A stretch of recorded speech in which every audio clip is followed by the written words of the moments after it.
Bismillahirrahmanirrahim. Assalamualaikum warahmatullahi wabarakatuh. Saya Siti Anatul Mesaroh dari kelas 10 P1 ingin mempresentasikan tentang Kerajaan Singgasari. Kerajaan Singgasari adalah salah satu kerajaan Hindu yang tumbuh di Jawa bagian timur.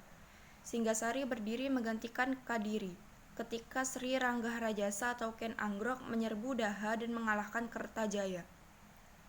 Kerajaan ini tumbuh menjadi imperium yang kuat dan memperluas cakrawala Mandala sampai dengan Melayu, Tumasik, dan Pahang.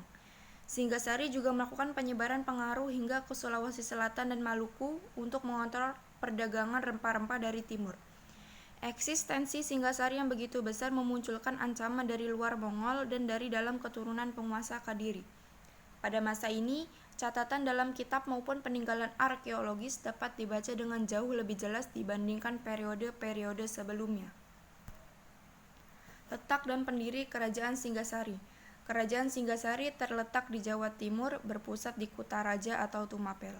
Tumapel adalah kerajaan daerah milik Ken Anggrok yang didapatkannya setelah mengalahkan Aku Tunggul Ametung. Setelah mengalahkan Kertajaya di Ganter, ia memasukkan wilayah Kadiri sebagai bagian dari kerajaan Tumapel atau Singgasari. Pendiri kerajaan ini tidak lain adalah Ken Anggrok. Menggunakan nama penobatan Sri Ranggahrajasa, ia memulai adanya Wangsa Rajasa yang berkuasa tidak hanya di Singgasari, namun sampai dengan akhir masa keemasannya Kerajaan Majapahit. Raja-Raja Singgasari. Yang pertama Ken Anggrok, 1222 sampai 1247.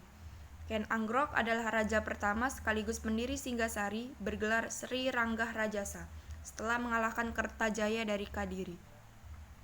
Beberapa sumber menyatakan bahwa ia berasal dari rakyat biasa dan bukan kalangan elit. Namun, namanya jelas tercatat dalam Prasasti Balawi, Prasasti Maribong, Prasasti Kusmala, dan Prasasti Mula Manurung. Kitab Pararaton dan Nagarakthagama juga menyatatnya dengan jelas sebagai moyang dari Raja Hayam Wuruk. Ken Anggrok memperistri Ken Dedes yang kemudian melahirkan antara lain Anusapati dan Mahisa Wongateleng. Sementara dari Ken Umang lahir Panji Tohjaya. Ketiga anak ini kelak menjadi figur penting dalam sejarah Singgasari Majapahit. Ken Anggrok memulai Wangsa Rajasa yang akan berkuasa sampai dengan akhir masa Majapahit. Yang kedua Anusapati, 1247 sampai 1248. Anusapati adalah putra dari Ken Dedes dan Aku Tunggul Ametung. Mengingat Ken Anggrok memperistri Ken Dedes setelah membunuh Tunggul Ametung, merasa dendam atas ayahnya, ia kemudian membunuh Ken Anggrok melalui perantara seorang pengalasan. Ia naik takhta sekitar tahun 1247, namun ia berkuasa hanya sekitar 1 tahun ketika berita pembunuhan Ken Anggrok didengar oleh anaknya yang lain. Panji Tohjaya merasa tidak terima dan membunuh Anusapati. Anusapati didarmakan di Kidal, sekarang peninggalannya berupa Candi Kidal di Malang. Yang ketiga Tohjaya, 1248. Panji Tohjaya naik tahta menggantikan Anusapati. Namun ia hanya berkuasa selama kurang dari 1 tahun. Ketika ada pemberontakan yang dilancarkan oleh kalangan Rajasa dan Sinelir yang menyerbu istana, Tohjaya sempat melarikan diri ke Katang Lumbang, namun tewas karena luka tombak yang didapatkannya. Nama Tohjaya ini tidak disebutkan dalam Nagarakthagama. Salah satu alasannya bisa dikarenakan pemberontakan Rajasa tadi, sehingga ia tidak dianggap sebagai leluhur Hayam Wuruk. Yang keempat, Wisnuwardana, 1248 sampai 1268. Ranggawuni naik takhta menggantikan Tohjaya dengan gelar Sri Jayawinuwardana. Ia memerintahkan bersama Mahisa Cempaka, cucu Ken Anggrok dan Ken Dedes. Wisnuwardana berkuasa cukup lama dalam masa damai. Kurang lebih selama 20 tahun hanya Wisnuwardana yang mewariskan tahta langsung kepada anaknya, yaitu Kertanegara. Informasi mengenai Wisnuwardana selain dari kitab Pararaton dan Nagarakthagama didapat dari Prasasti Tembaga di Kedu yang dikeluarkan oleh Raja Kertanegara. Kelima, Kertanegara 1268 sampai 1292. Kertanegara merupakan raja terakhir sekaligus terbesar dalam sejarah Singgasari. Ia melakukan perluasan cakrawala Mandala Singgasari ke barat melalui ekspedisi Pamalayu tahun 1275 Masehi. Menaklukkan Melayu, Tumasik, dan Pahang. Dilanjutkan dengan mengalahkan Bali pada tahun 1284 Masehi, seluruh Pulau Jawa berada di bawah kekuasaan Singgasari. Meskipun tidak ditaklukkan secara militer, Kertanegara juga menjalin persekutuan dengan Kerajaan Campa.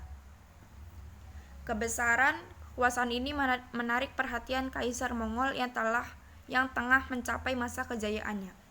Ia mengirimkan perwakilan untuk meminta ketundukan Kertanegara terhadap Mongol. Kertanegara menolak, memulangkan utusan dalam keadaan cacat sehingga mengundang invasi Mongol ke Jawa. Namun sebelum pasukan tersebut datang, Kertanegara diserbu oleh Raja Kadiri, Jayakatwang. Serangan ini terjadi ketika Kertanegara memperluas pengaruhnya ke berbagai tempat untuk menyaingi pengaruh dinasti Wan. Jayakatwang adalah keturunan Kertajaya yang menyimpan dendam terhadap Rajasa, sehingga ia menyerang ketika Singgasari lengah dan menegakkan kembali Kediri. Runtuhnya Kerajaan Singgasari. Kerajaan Singgasari runtuh akibat serangan Jayakatwang, keturunan Raja Kadiri Kertajaya yang menguasai Gelang-Gelang. Pada tahun 1292, ketika Kertanegara sibuk memperluas pengaruhnya ke seluruh Dwi Pantara untuk menyaingi pengaruh dinasti Wan, kondisi dalam negeri melemah dan Jayakatwang memanfaatkan itu dan menyerbu Singgasari serta membunuh Kertanegara. Jayakatwang menobatkan diri sebagai penguasa Kediri, meneruskan Kertajaya, dan mengakhiri kekuasaan Singgasari. Meskipun Wangsa Rajasa akan merebut kekuasaan kembali melalui Raden Wijaya, namun bukan atas nama Kerajaan Singgasari. Peninggalan Kerajaan Singgasari. Peninggalan Kerajaan Singgasari ini lebih banyak ada dalam bentuk candi-candi, di mana candi ini berfungsi sebagai tempat pemujaan agama sekaligus pendarmaan figur-figur penting kerajaan. Candi pada masa Kerajaan Singgasari memiliki ciri-ciri estetika yang lebih rumit dibandingkan dengan masa Kediri. Ini ada keempat. Yang pertama Candi Jawi, yang kedua Candi Singosari, yang ketiga Candi Kidal, yang keempat Candi Jago. Cukup sekian presentasi dari saya. Wassalamualaikum warahmatullahi wabarakatuh.